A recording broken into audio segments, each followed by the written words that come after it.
Oh, hi everyone! Didn't see you there. You're probably wondering what I'm trying to do with this tiny drone. And the answer is very simple. I'm going to throw it away.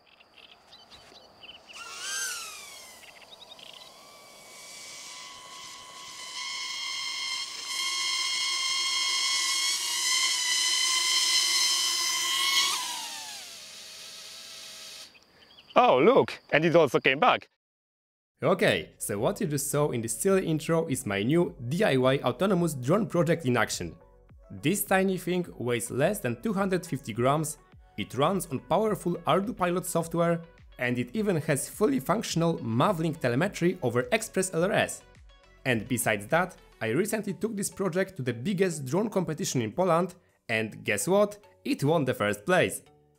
So now in this video I'm going to show you step by step how I build it and how you can build it too. Seems interesting? If yes, keep watching and let's get started. Alright, so first we have to choose some hardware. I want this drone to be not only light, but also easy on the wallet, so that it can be a great entry-level Ardupilot quadcopter for everyone.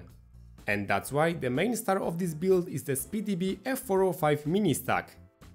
And to go along with it, I got 4 small Darwin FPV motors. They are like $6 per motor, which is a pretty good deal if you ask me. We also have GPS units, ExpressLRS receivers, batteries and some other stuff that we'll talk about later in the video. But for now we have to focus on the most important part, which is the frame. I wanted to make it myself to keep it light and also to have enough room for future upgrades. Something I thought would be a straightforward process actually took me a few different designs until I got it right. At first the frames I designed and printed from PTG were way too big and thus too heavy. They also used M3 screws, which in the sub 250 grams category is a big no-no. Next I tried with smaller 160mm frame, but the PTG one turned out to be a bit too flexible, PLA too brittle, and laser cut plywood was the lightest, I give it that, but the flex on that thing was way too big. The one filament I tested and actually got great results with is carbon fiber nylon, which I printed using my university science team Bamboo Lab printers. Frames printed from this material are surprisingly light but also really durable. But to be honest, no plastic can even match the wonders of pure carbon fiber. And luckily I know a company that specializes in making such parts. PCBWay, which is the sponsor of today's video, has a great service for making custom PCBs in all shapes and sizes. But did you know that they can also 3D print, or even better, CNC machine any part you want? And they have a wide range of materials too. You can choose aluminum for lightness, stainless steel for strength, or carbon fiber for both. So to get the frame, I uploaded a flat version of my design to the PCBWay website and submitted a request. Then after waiting just a few days, I received my package. And now take a look at this beauty. It's clean, it's shiny, the dimensions all are correct, and the whole part is just flawless. Now when set side to side with the plastic counterpart, the carbon is a few grams heavier, but the difference in stiffness is just night and day. So I'm definitely using it for this drone. And now if you also have a project that could use some carbon fiber, don't wait and go check out PCBWay website at PCBWay.com. And we are back to the video. Now's the time to put all the parts together. First we gotta screw in all the motors. But the problem with those Darwin FPV 1104s is that the screws they came with are very thin and just too short to work with our frame. So what I did is I pre-drilled the mounting holes and then threaded it for M2 screws. It's a delicate process, but it can be done and you only need 2 screws for each motor. Next thing to do is attach the GPS in the front, which I did by using double-sided foam tape. And on the back I taped the ExpressLRS receiver antenna. After that I placed the ESC on 4 long M2 screws and started soldering all the motor wires. Following that I soldered the XT30 connector at the back along with included capacitor to smooth out the voltage spikes. Now it's a good moment to add our flight controller, so I stacked it on top of the ESC and connected them both with the wires that came in the box. Normally, I would now proceed with installation of Ardupilot, but while making this video I found out a bug that prevents you from changing ESC settings if you do have it installed. So if you just bought a fresh flight controller with default Betaflight installed, connect to it and check every motor spin direction.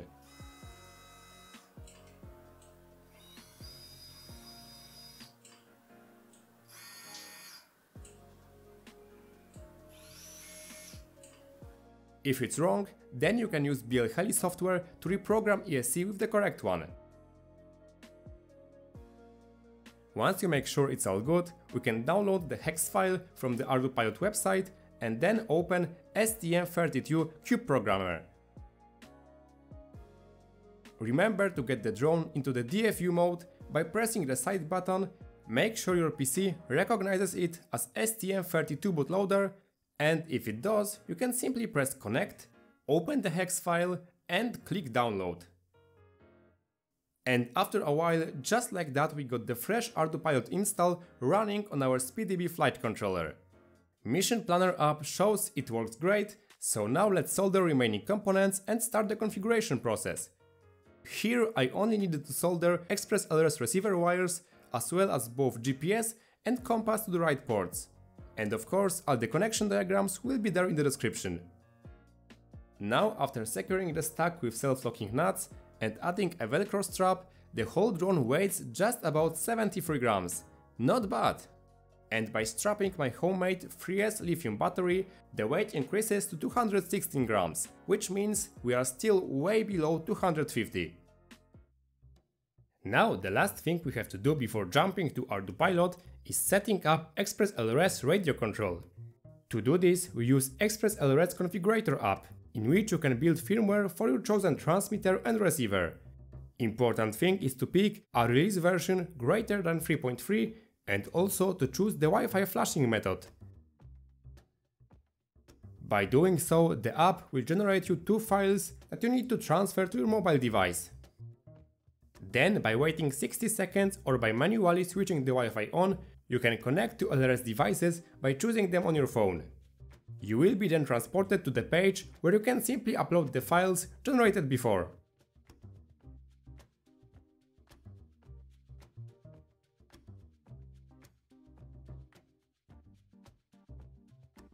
And that's all. If everything is right and you set the same password on both devices, you will get a connected message on your transmitter and solid light on the receiver.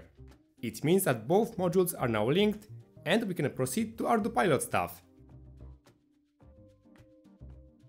Alright, first let's make sure that the frame type is set to X and that the HRS orientation parameter is set to 0, because our flight controller is facing forward.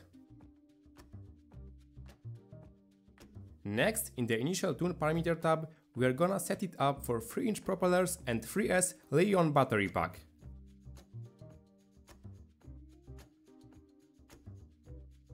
After that, we have to perform accelerometer calibration by placing the drone on each axis.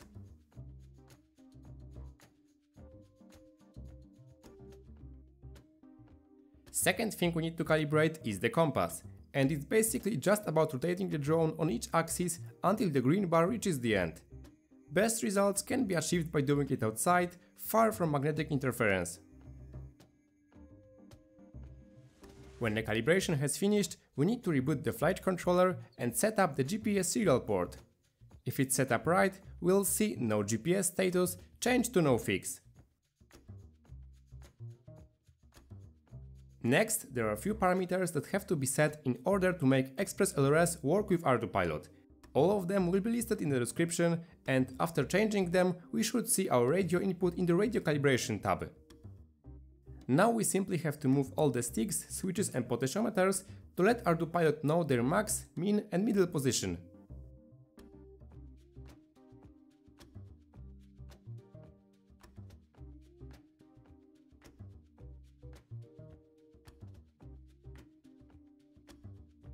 And after it's done, I recommend setting one of your 3 position switches to flight mode channel and then pick stabilize, alt hold and loiter for the first time flight.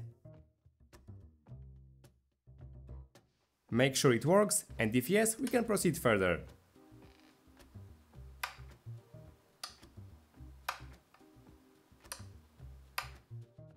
You also need to assign one 2-position switch for arming the quad, and if you have more, you can set additional one for landing.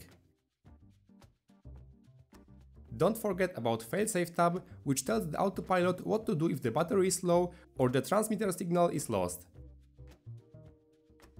Now we are almost at the finish line. The last thing to do is tell the flight controller which PWM channel controls which motor in the servo output tab. You can then check if your settings are correct in the motor test tab. Motor A should be front right, motor B the rear right, C the rear left, and D the front left.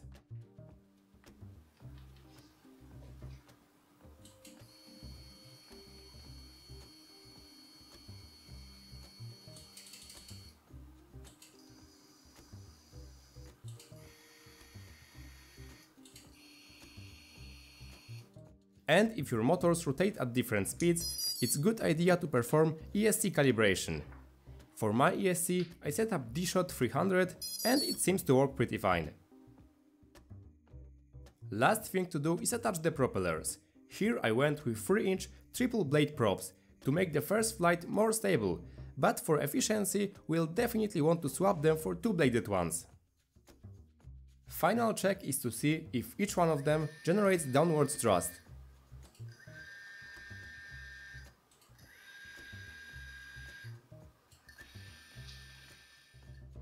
And if they do, we can strap the battery and go test this baby out.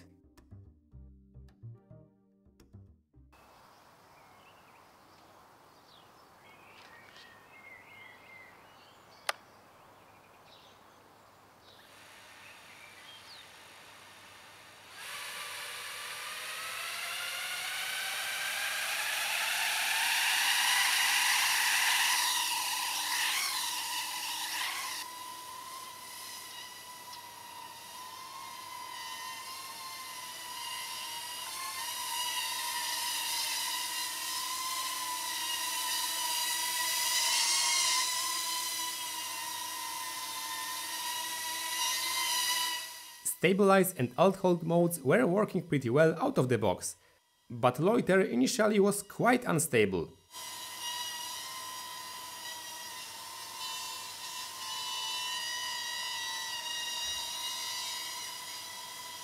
However, once the GPS acquired more satellites, the drone was able to firmly stay in place.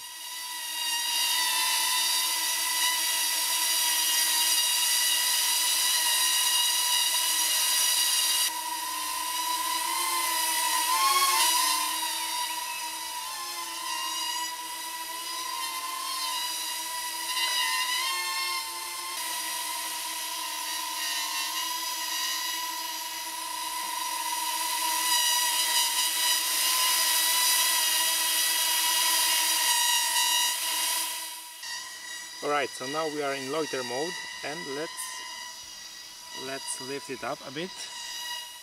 And at the end of the flight I also tried the land mode, which without surprises successfully descended our quad to the ground.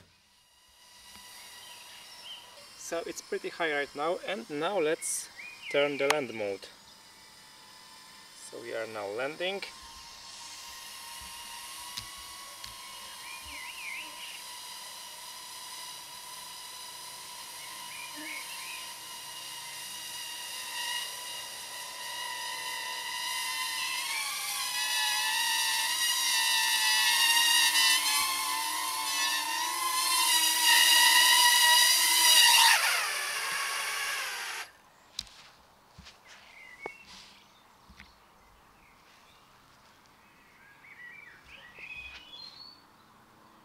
And we landed. Okay, so our drone flies, and that's great. But to take full advantage of many Ardupilot features, we need a telemetry. Many air ceilings, such as mine, have limited telemetry options, where they can, for example, display battery status on your radio. But to achieve full Mavlink Telemetry, which is basically wireless USB connection to mission planner, you need to use one of those big, heavy and usually pricey radio modules. And that's just not gonna cut it on our drone. But what if I told you there is another way? You see, for the past few months I was testing a new ExpressLRS feature called AirPort. And what it does is transform your receiver and transmitter into bidirectional transparent serial data link, which, as I said before, is like wireless USB. So let's set it up. The entire process is quite simple. First you gotta connect to your TX and RX, just like when updating the firmware. Then you need to check the Use AirPort box and set the same UART baud on both modules.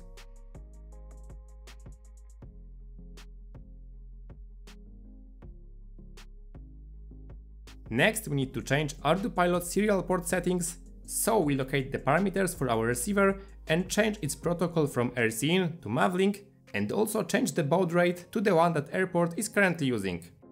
Now you can connect the ELRS transmitter to your mobile device via USB. But make sure the backside switches are all set in the flashing position or it won't work. In Mission Planner, choose the USB device and the same baud rate. Click Connect, and if it starts downloading the parameters, the telemetry is up and running. And as you can see, we have all the sensors live data on the left, and we can also calibrate or change any parameter on the go, and that's really handy. However, you might notice a tiny little problem now. If our RC link is used as telemetry, how do we actually control the drone? And well, there are solutions. You can, for example, hook up a gamepad to the Mission Planner and control the drone with it. I did it once and it was fine, but it's far from ideal. So instead I simply bought another pair of ExpressLRS modules, but this time the 868 MHz version, to avoid any interference. I soldered the new receiver to the UART number 3 and taped it to the bottom of the frame. Then I configured it the same way as we set up the old RC link before. And while we are at adding things, I also designed a 3D printed stack cover to which I taped a 5V RGB strip. It will make the quad more visible, but it can also inform you if the drone is armed or not by changing the color. And on top of that, I added a mount for runcam camera to record all the flights from the drone perspective. Now when put all together, the quad looks like this.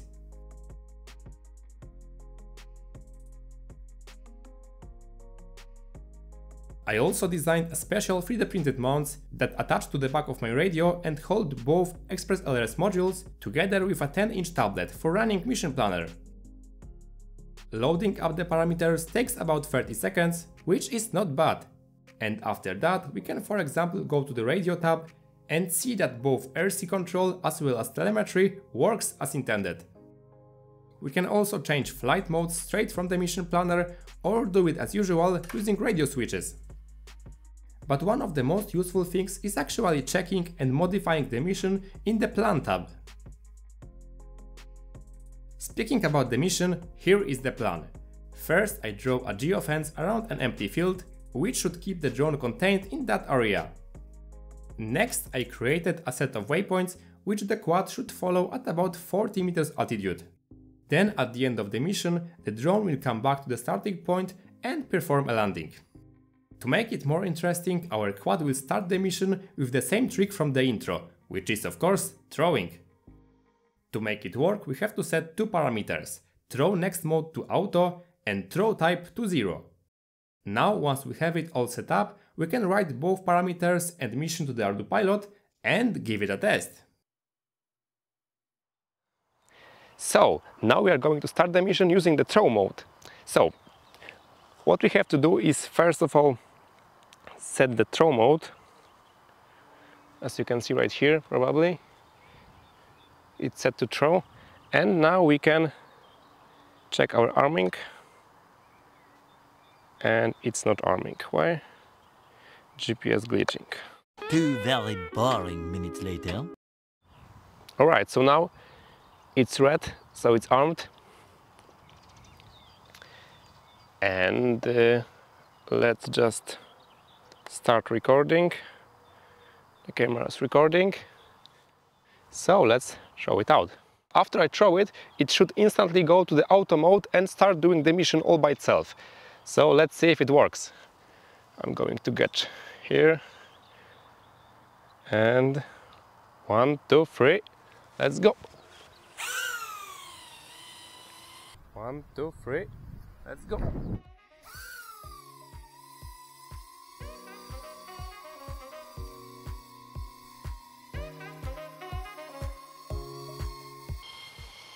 And it went.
But mankind won't be destroyed. The fact that you and I are working here today is evidence of that.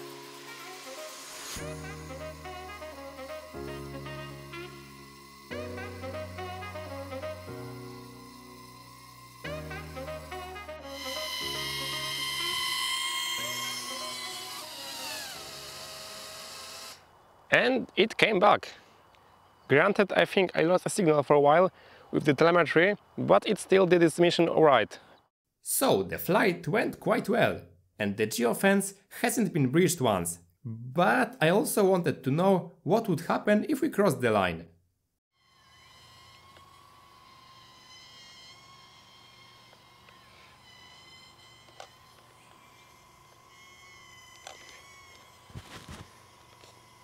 So in loiter mode it just won't allow the quad to pass the fence, but if you switch to alt hold and now do it again, the drone will go there and activate RTL by itself. So it climbs up and it's going to come back. So setting up a GeoFence is a good way to ensure safety if you are flying in tight spaces or if you are just learning how to fly and don't want to lose your quad. At the end of the flight I also tried a fun flight mode called Circle, which does exactly what it sounds like. By getting the drone high and stabilizing the footage in gyroflow, I could get a pretty good look at my neighborhood.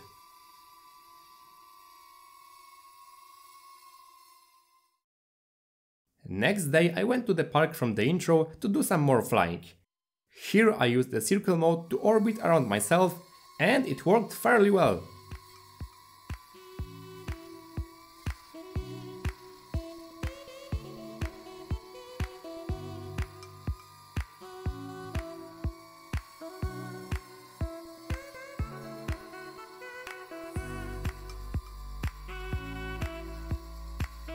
Another fun flight mode is the one called Flip. When you put your drone in alt hold and then switch to flip mode, the drone will do the trick all by itself. Pretty cool! And the last thing I wanted to show you is the guided mode. This mode can only work with Mavlink Telemetry, which is something we have on board. By using this mode we can simply point anywhere on the map and our drone will fly there by itself.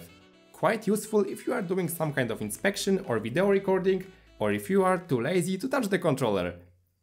Okay, so now we are on the data tab, and as you can see the drone is currently in this single position. It's not moving because it's in loiter, and because we have the full Mavlink telemetry, we can just tap anywhere on the screen, for example here, and we can give it a command to fly there. Oh, wait a moment. Here, let's say. Fly to here, we have the altitude 40 meters and let's go. And now we have our waypoint and the drone all by itself flies to that waypoint. And it's back there, and now we can try and get it back to us. Let's just switch auto pan off.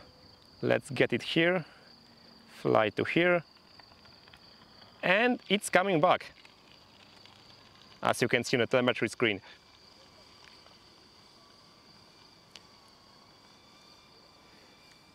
And it's currently hovering above us, and we can just enter, for example, RTL right here, and it will descend all the way down to the point where it started, so probably somewhere around here.